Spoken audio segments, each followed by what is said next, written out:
Salut les gars, j'espère que vous allez bien. On est le 21 décembre 2025, aujourd'hui, ce soir. Écoutez, je voulais juste vous faire une petite vidéo pour vous situer où est-ce que j'en étais et vous montrer aussi un peu en back-end sur quoi je travaille. Parce que là, je travaille sur l'infrastructure IA, donc je vais vous montrer un peu ça. Parce que sinon, je me suis rendu compte que je parlais beaucoup, etc. Que voilà, je partageais beaucoup de choses avec vous, mais que je montrais pas assez ce que je faisais sur le business. Donc, pour vous montrer que je fais quand même pas mal de choses, je vais vous montrer ça. Mais ouais, donc là, on est le 21 décembre. Je suis en vacances, c'est les vacances scolaires. Mais ouais, là, j'ai eu 2 semaines très très chargées parce que j'avais des partiels. Donc ouais, tous les jours pratiquement, j'avais des évaluations. C'était un peu compliqué, très chargé. J'ai fini très fatigué, mais c'est passé. Mais maintenant, je vais pouvoir me focus sur l'infrastructure. Et donc, si vous voulez, je vous montre ça. J'ai bien, j'ai bien commencé l'infrastructure. Je pense que je suis à plus de la moitié. Même peut-être, j'ai pratiquement fait les trois quarts de ce que je voulais faire sur l'infrastructure. Et ensuite, il va falloir prospecter, prospecter, prospecter à fond.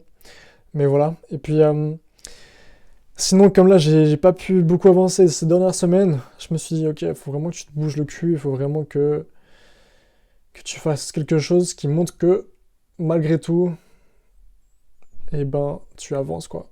Donc, écoutez, vendredi, des vacances, j'ai perdu mon téléphone, mais samedi, comme je m'étais fixé le fait que je devais prospecter, et ben j'ai prospecté avec le téléphone de mon père. Évidemment, samedi matin, je me suis fait un petit peu fumer, je me suis fait fumer. On m'a dit non, on m'a dit que c'était pas le moment de les appeler, etc. Mais c'est pas grave. Au moins, je suis content. Malgré les 2 dernières semaines, j'ai fait que bosser sur l'IUT, sur l'école, et j'ai pas forcément bossé beaucoup sur l'entreprise. Je me suis prouvé que j'avais pas peur de prospecter, de prendre mon téléphone, et que j'avançais, j'en avais rien à foutre, quoi. Donc j'ai pris le téléphone de mon père parce que j'avais plus de téléphone. Là, je vous filme avec mon ancien téléphone. Donc la qualité sera pas top, mais c'est comme ça. J'ai perdu mon iPhone 13, putain, ça faisait 2 semaines que je l'avais. Je suis dégoûté. Mais c'est comme ça. C'est comme ça, c'est comme ça. Mais bref. Donc voilà pour ça. Samedi dernier, j'ai appelé, je me suis fait recal, mais c'est pas grave. C'est pas grave, on va continuer, on va continuer. Là, c'est les vacances, donc je vais peaufiner l'infrastructure, je vais chercher des listes de prospects, etc. Et ensuite, on va faire de la prospection à fond, à fond, à fond, parce qu'il n'y a plus que ça à faire. Il n'y a plus que ça à faire. On va pas perdre de temps, il n'y a plus que ça à faire. Mais bref, là, je vais vous montrer un petit peu l'infrastructure que j'ai créée, du coup. L'infrastructure IA, je vais vous montrer un peu tout ça. Et là, juste pour vous montrer, là, je suis en train de parler avec mon chatbot. Là, je suis en train de parler avec mon chatbot pour faire voir si tout fonctionne. Donc voilà le petit chatbot ici. Et puis sinon, là, on arrive sur l'infrastructure. Ok, donc en gros, là, je suis sur GHL. Et donc là, j'ai tous mes workflows, j'ai toutes mes automatisations, comme vous le voyez ici. Calendrier, campagne de réactivation. Parce que moi, comme vous le savez, c'est un service où je vais venir réactiver la base de données de mes clients. Donc ça, c'est vraiment le premier service, c'est qu'on va venir presser leur base de données et ensuite on va faire un service complémentaire par la suite. Parce qu'une fois la base de données, elle est pressée, après, il n'y a plus personne à venir réactiver, donc il faut chercher de nouveaux clients. Donc ça, c'est la première étape. Et après, deuxième étape, ça va être de faire de l'acquisition via des publicités, via des meta-ads. Ok. Mais bref, tout ça pour vous montrer un peu ça déjà. Donc là, c'est ma campagne. Une campagne assez simple. Mais donc, en gros, là, hop, je vais insérer la base de données. Ici, en drip mode, ça va envoyer des SMS. Donc, en gros, c'est pour faire du goutte à goutte, pour pas envoyer 100 SMS en même temps, pour pas spam, voilà, pour pas avoir de problème avec Twilio, etc. Ensuite, là, je vais avoir mon SMS. Mon SMS, voilà un peu à quoi il va ressembler. Voilà un peu à quoi il va ressembler. Donc ça, en gros, ça, c'est l'automatisation, c'est la première étape. La première chose qui va se passer, c'est qu'une fois que je vais recevoir la base de données en CSV, hop, je vais venir lancer cette campagne-là. Et donc, au fur et à mesure, comme vous pouvez le voir avec le trim mode, ça va envoyer des SMS. Et donc, à partir de ces SMS et des réponses à ces SMS que je vais envoyer, et ben, je vais avoir des chatbots qui vont répondre à chaque message. Et donc là, dans Conversation AI, là, j'ai tous les chatbots que j'ai créés. J'ai tous les chatbots que j'ai créés en gros. Donc là, il y a différents chatbots.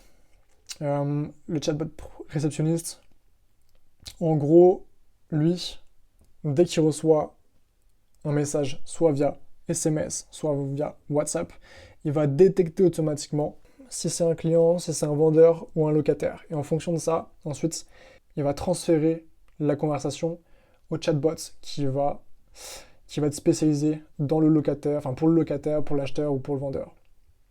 Donc en gros, voilà. Et ici, où est-ce qu'il est? Où est-ce qu'il est? Vu un premier contact, ici, ça va être la même chose, mais pour Instagram, pour Facebook. Parce que, en gros, il y a deux choses. C'est que j'envoie des SMS, et donc à partir de ces SMS-là, je vais obtenir des réponses des prospects. Et donc, comme je vous l'ai dit, une fois que j'ai la réponse du prospect, le premier chatbot qui est ici, va venir transférer au bon chatbot qui va être adapté soit à la personne qui est un vendeur, qui cherche à vendre sa maison, soit à l'acheteur qui cherche à acheter un appartement, une maison, etc., ou soit un locataire. Ok? Mais on a aussi un chatbot pour les entrées. Parce que en gros, si l'agence immobilière elle a un compte Facebook ou un compte Instagram, et ben potentiellement il y a des prospects qui vont venir les contacter via Instagram, via Facebook. Et donc là, toutes les entrées qui viennent de Insta, Facebook, et ben je vais avoir aussi un chatbot qui va venir réceptionner les messages. Et donc c'est ce chatbot là, Instagram, Facebook, qui va automatiquement transférer au bon chatbot. Encore une fois, le chatbot vendeur, le chatbot locataire ou acheteur. Donc voilà un peu à quoi ça ressemble dans le back-end, l'infrastructure IA. Et donc là, pour l'agent, donc là j'ai renommé comme ça. Là, il est en mode automatique, ok. Donc parfait. Et en gros, ici, on a les objectifs du bot. En gros, c'est là où on va mettre le prompt que l'on souhaite. On va créer un prompt ici pour la personnalité du chatbot.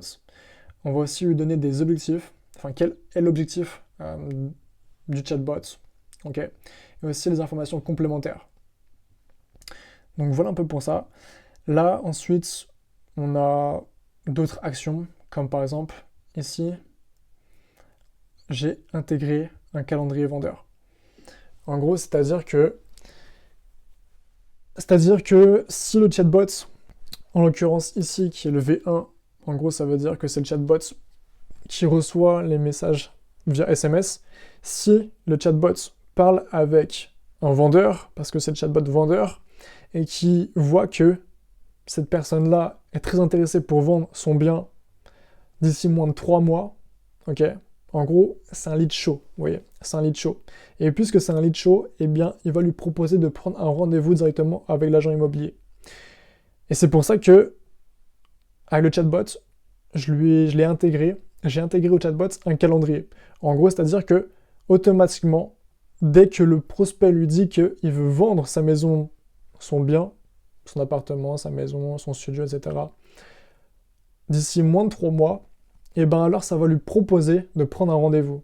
Et donc le chatbot va aller voir le calendrier auquel il est relié pour voir quels créneaux sont disponibles et lui proposer des créneaux à ce prospect-là, ok, pour prendre un rendez-vous avec lui. Vous voyez le truc? Mais donc en gros, juste pour vous dire, ces chatbots-là, le but, c'est de prendre leur numéro de téléphone, prendre leurs emails, en gros leurs contacts. Et ensuite, c'est de savoir quel type de prospect c'est. Est-ce que c'est un vendeur, un acheteur ou un locataire? Et la température du lead. Est-ce qu'il est chaud? Donc par exemple, s'il veut vendre sa maison d'ici moins de 3 mois. Est-ce qu'il est tiède d'ici 6 mois? Ou est-ce qu'il est froid? Par exemple, pour le moment, il n'est pas forcément intéressé par vendre sa maison, mais juste, ça peut l'intéresser, quoi. Ok? Donc ça, c'est vraiment les choses que le chatbot doit essayer de comprendre. Et ensuite, c'est le chatbot là, avec toutes ces informations-là, eh ben, il doit venir les intégrer dans la fiche client qu'on retrouve juste ici. Donc voilà. Là, en gros, j'ai pas fini tout ça, mais comme vous le voyez, là, j'ai déjà l'étiquette vendeur. En gros, je sais que cette personne-là et ben elle cherche à vendre son bien. Et en gros, Allen.officiel, c'est un compte Insta que j'ai et c'est juste pour tester mon chatbot. En gros, là, si je discuterais encore avec lui, je dirais par exemple où est-ce qu'elle est située, ma maison à Genève. Et donc, si je continue avec lui, je vais lui donner l'adresse de mon bien. Il va me demander dans combien de temps, d'ici combien de temps je veux vendre ma maison, etc. Enfin bref. En gros, vous voyez, ici, ce sont d'anciennes discussions que j'ai eues. Et à partir de toutes ces informations, comme je vous l'ai dit, on va pouvoir retrouver ici sur la fiche du client. La fiche du client, juste ici.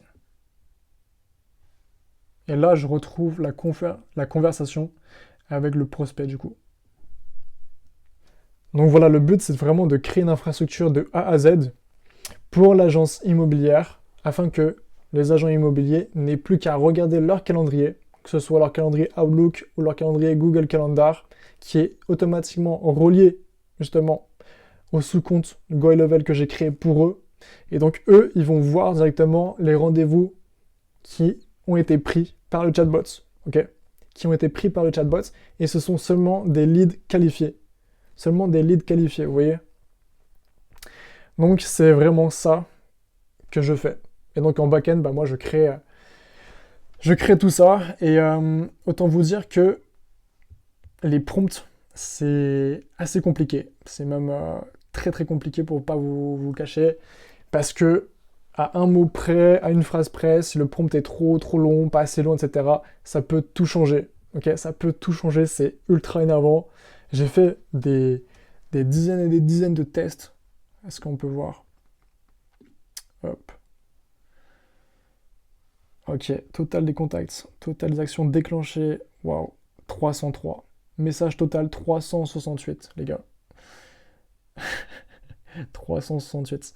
C'est énorme. Mais en gros, c'est ça qui... C'est le but, c'est de tester en amont pour vendre vraiment quelque chose de qualité, quoi. C'est vraiment ça le but, c'est de vendre quelque chose de qualité. Donc, évidemment, il faut passer du temps dessus. Il faut passer du temps. Et puis sinon aussi, j'ai une base de connaissances. En gros, là, j'ai une petite base de connaissances ici. Hop. Et en gros, bref, voilà, c'est un truc rapide, c'est juste un test, vous voyez. Donc j'ai juste demandé à ChatGPT de me faire une petite base de connaissances pour telle agence immobilière, ok. Et donc, à partir de cette base de connaissances que j'ai reliée aussi au chatbot, et ben, dès que la personne qui vient, par exemple, d'Insta, de Facebook, ou même par SMS, et qui veut poser une question, par exemple, sur les horaires d'ouverture de l'agence immobilière, par exemple, et ben, au moins le chatbot peut récupérer les informations issues de cette base de connaissances et lui dire. Donc c'est vraiment incroyable. Donc voilà pour ça. Voilà un peu pour ce que je fais là.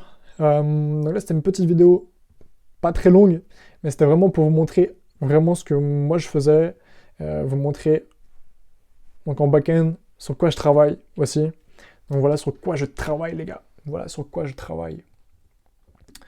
Je travaille sur l'infrastructure IA, les gars. L'infrastructure IA. Et donc là, vous voyez, par exemple, hop, pour le test, normalement, il y a un rendez-vous qui a été pris. Ok, vous voyez, il y a un rendez-vous qui a été pris à 10h. En gros, j'ai testé, et là, hop, le chatbot a automatiquement mis le rendez-vous ici. Donc voilà. Donc pour le moment, ça marche plutôt bien. Bien entendu, j'ai encore quelques petites choses à améliorer, mais voilà, le plus gros est fait. Le plus gros effet, j'ai envie de vous dire. Et maintenant, la chose à faire, ça va être de passer à la prospection. De faire de la prospection, les gars.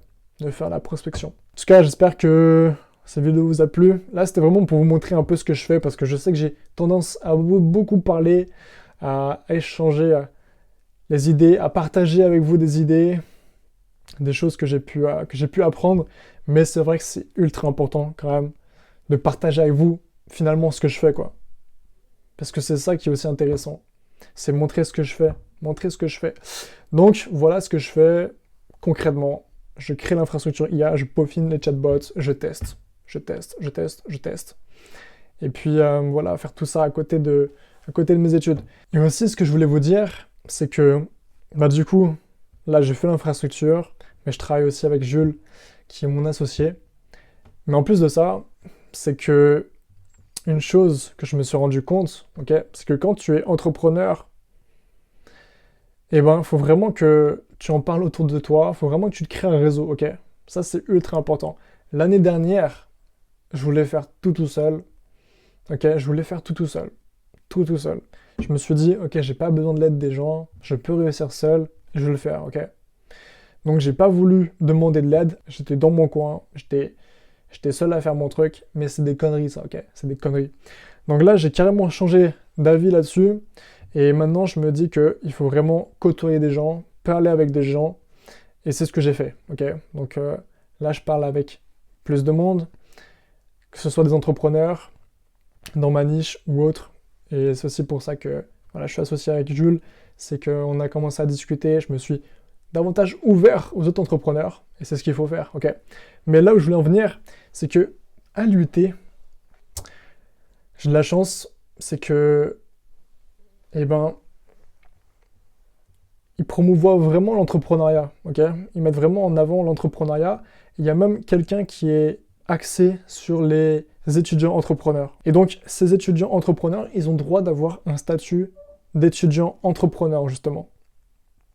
Et donc, j'en ai parlé et j'ai fait un appel avec la responsable de ça. Ensuite, la responsable m'a dit d'aller voir ma prof qui se chargeait à l'UT des étudiants entrepreneurs, donc j'ai été la voir. Et écoutez, elle a plutôt bien kiffé le projet. Et donc là, j'ai fait une candidature sur le SNEE, pour ceux qui connaissent, pour obtenir potentiellement le statut d'étudiant entrepreneur. Et donc le 13 janvier, j'ai une vidéoconférence, comment on appelle ça? J'ai un appel en visio avec des membres d'un jury pour que je leur explique un peu le projet, etc. Et pour que, à partir de cette visio-là, à partir de ce que je vais leur présenter, eh bien, ils acceptent ou non que j'obtienne ce statut d'étudiant entrepreneur. Et donc, ça changerait un peu tout pour moi, parce que je serai cadré, j'aurai des gens qui vont me suivre, ok? J'aurai des gens qui vont me suivre. Tous les 2 semaines, j'aurai un appel donc de suivi. Aussi, j'aurai le statut étudiant entrepreneur. Je pourrais m'arranger potentiellement pour avoir peut-être 1 ou 2 heures par semaine où je peux prendre des rendez-vous sur le temps des cours et que ce soit des absences justifiées. Et aussi, un truc incroyable, c'est que je vais pouvoir faire, si j'ai le statut d'étudiant entrepreneur, mais je vais tout faire pour, je vais pouvoir faire mon stage dans mon entreprise. Et ça peut tout changer parce qu'un stage de 2 mois, ça peut littéralement tout changer. Ça peut littéralement tout changer. Donc voilà un petit peu les nouvelles. C'est que j'ai parlé autour de moi de ça et donc potentiellement je peux obtenir le statut d'étudiant entrepreneur, les gars. Je vous tiendrai au courant, mais ça peut être incroyable parce que ça prend un autre tournant, ok? Ça prend un autre tournant et c'est ce que je veux. C'est ce que je veux. Parce que soit tu restes centré sur toi, tu veux pas de l'aide des autres, etc. et t'es voué à l'échec, ok? Ou soit tu acceptes de t'ouvrir aux autres, tu acceptes leur aide, et mec, juste, tu vas tout exploser, quoi. Donc voilà, j'ai changé d'avis entre l'année dernière et cette année. L'année dernière où j'étais vraiment centré sur moi, où je me disais que j'avais pas besoin de l'aide des autres, c'est des conneries, les gars. On a toujours besoin de l'aide des autres, ok? Donc voilà, et cette année où je me suis ouvert, et je veux vraiment qu'un max de personnes sachent qui je suis, ce que je fais, et que j'accepte l'aide des autres, ok? Donc voilà, en tout cas, voilà pour cette vidéo. Moi, je vous tiens au courant, et passez des bonnes fêtes de fin d'année, les gars. Ciao, c'était Aubin le Normand.